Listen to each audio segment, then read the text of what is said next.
This is not allowed. Licensed companies only. He's not breaking the rules.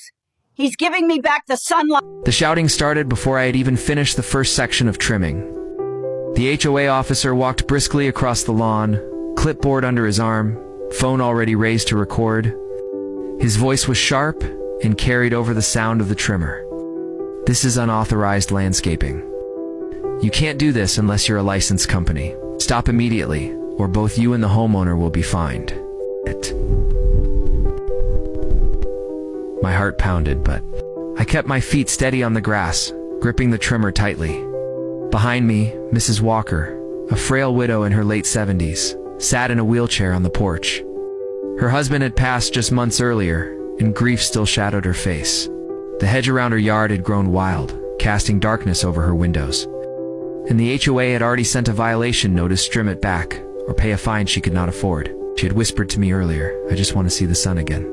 I can't pay a company. I can't do it myself. That was enough for me. But now here stood the officer, barking rules like compassion had no place in the neighborhood.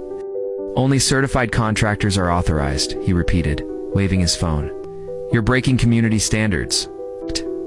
Mrs. Walker's voice cracked from the porch. "He's only helping me. Please don't punish kindness." The neighbors who had gathered murmured in disapproval, some shaking their heads at the officer's harshness. I shut off the trimmer and faced him directly. My voice came steady but firm. "Paperwork doesn't trim hedges. She doesn't need a company. She needs someone to care. You can fine me if you want, but you won't stop me from helping her."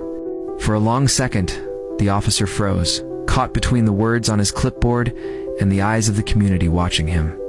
He muttered something about filing a report, then turned away, his authority cracked by the weight of the moment. I finished the hedge, each cut opening space for light to spill onto the porch. When I was done, Mrs. Walker's eyes glistened with tears.